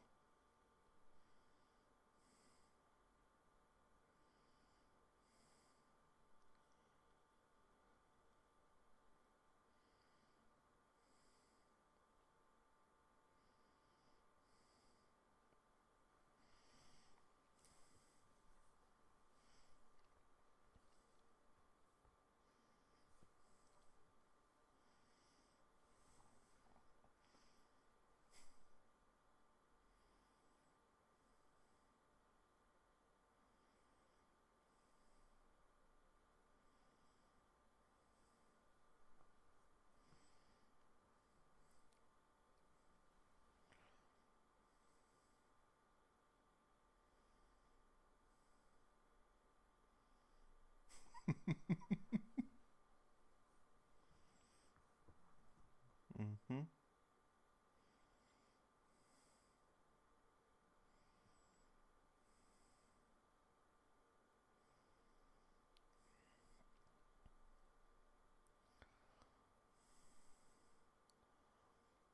Christina and her legs back in the front row there.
Yes.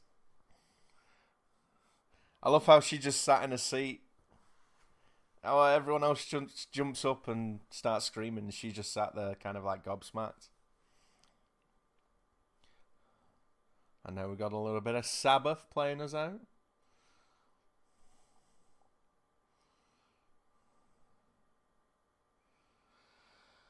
Um. So yeah, Iron Man. What fucking breath of fresh air this was back in 2008. Everyone. It was kind of almost written off before it came out. Because you had a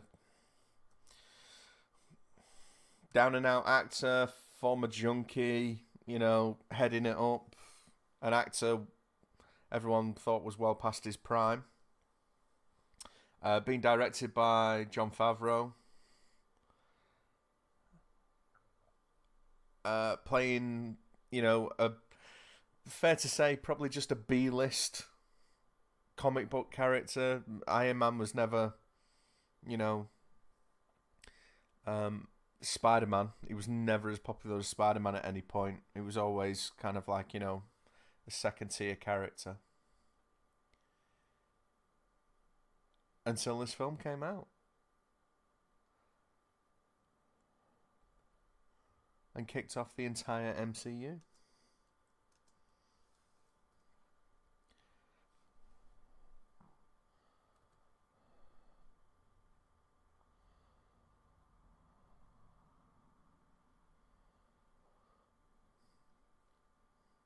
I mean, it's interesting that it came. So 2008. That is. Yeah, it is. It's same year as Dark Knight.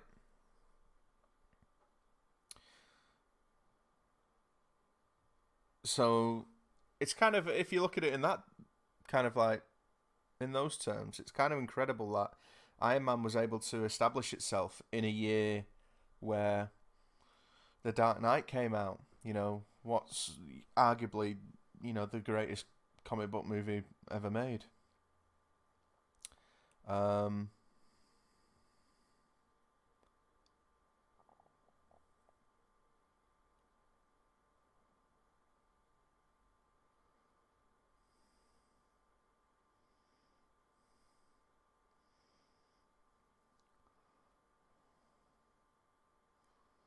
just trying to find when it actually came out. What month was it?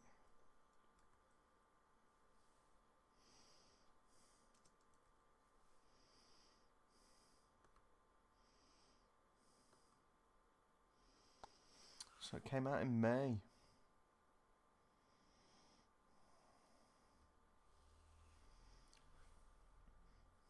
Oh yeah, of course it did. So it was a one-two punch between Iron Man and the Incredible Hulk. So the Incredible Hulk came out in June. So not even a month after it.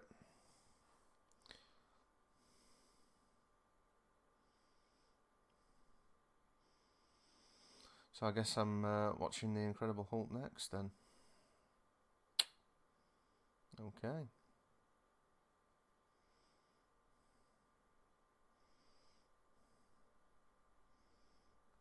How fucking good is this music though? Yeah, so what was I gonna say? Obviously Tony kind of like admitting he's Iron Man because it's crazy and fantastic. Um, Throwing off kind of superhero expectations. He's completely embracing that side of his character, as opposed to trying to keep a secret identity, which was just a really good way to end the film. 'Cause he's kind of like he's taking responsibility and like accepting accountability for everything that's happened up until this point, and obviously he's working on changing himself from being. I mean, he doesn't stop being this kind of like self-centered egotist, but he's actually trying to do the right thing, which is obviously admirable considering just how he or what he was actually doing up until this point, creating weapons and blah blah blah blah. So, um, yeah, kind of a game changer because up until that point, obviously, like I say, Dark Knight came out this year as well.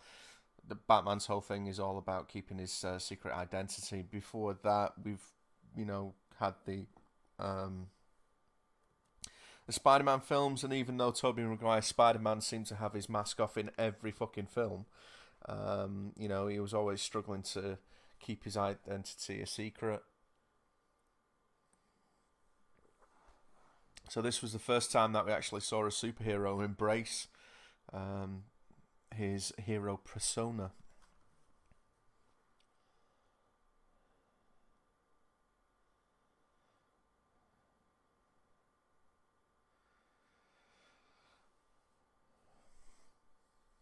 And considering kind of like, it's the opening of a cinematic universe, even though, it wasn't exactly planned out at this point. Very, very, very entertaining film, very solid kind of foundation to build upon. And yeah, well, the proof's in the pudding. Which is interesting because it so easily could have been derailed by the Incredible Hulk. Because I'm sure anyone listening will agree that the Incredible Hulk isn't quite up to the pedigree of this film.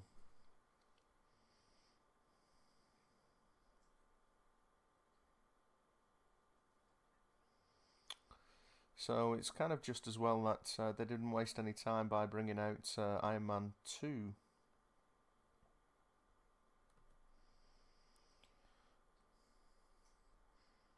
Because if I remember rightly, that came out in like 2010. So that must have been fast tracked and, you know, whipped around on a 2 year turnaround.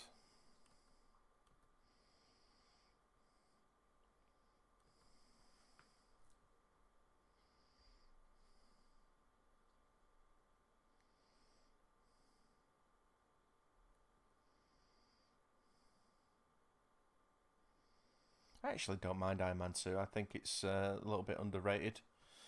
It's got some good sequences in there and, some good kind of character building, especially, with the whole Tony Howard dynamic.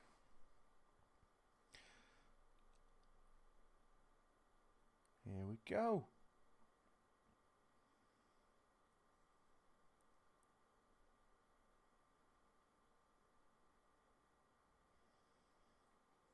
Hmm.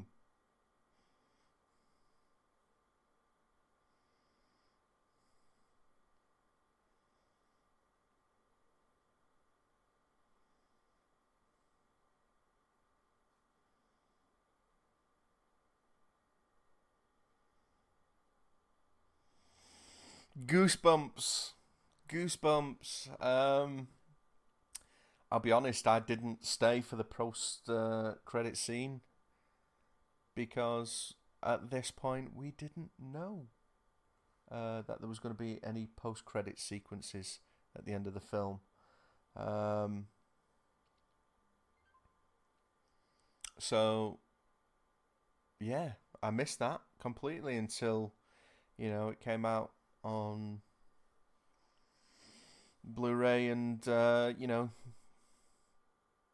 you find out about these things. You find out about the Easter eggs in between, and yeah. So um, that's it. That's Iron Man. That's my commentary on Iron Man. I hope you enjoyed it. I hope I didn't talk too much so you could kind of enjoy the film, and I hope I talked just enough to give you a few kind of like little, you know, cliff notes and pointers. And I've got to admit, I did kind of fall into the trap again of watching the film as opposed to, talking about the film. But hey ho. It was interesting to go back and watch it because, the certain things like the proof Tony Stark has a heart, and I am Iron Man, all these references that kind of, become go around full circle and are kind of like called back in Endgame. It is interesting to go back and watch it and see, just exactly where certain things were set up. So yeah, I guess it's onwards and upwards. So the next commentary I'll be doing will be for unfortunately the Incredible Hulk with Edward Norton. So yeah, keep your eyes peeled for that episode. And that's it. Until next time. Oh, a little bit of housekeeping. We do have a Shaun of the Dead episode coming up, which we'll be recording soon. Then we've got a couple of guests lined up. I think we are having Damien Sayers join us for what's he picked? He originally picked LA Confidential, which I was stoked about. Because I wanted to go back and rewatch that film. It's been too long, but then he's changed his mind, and we're going with Brain Dead, the Peter Jackson film, also known as Dead Alive. And I think Dean from Jump Cancel is coming back on. I can't remember what he. Do you know what? I'm going to keep that one under wraps for the time being, and I'm going to try and pin down Chris Manning to get him back on for the Two Towers soon as well. Also, we do have John Wick Chapter 2 coming up after Shaun of the Dead. So we've got a few episodes lined up. So yeah, thank you very much for listening to me waffle. I hope you enjoyed the film as much as I did. And until the next one, take it easy, guys.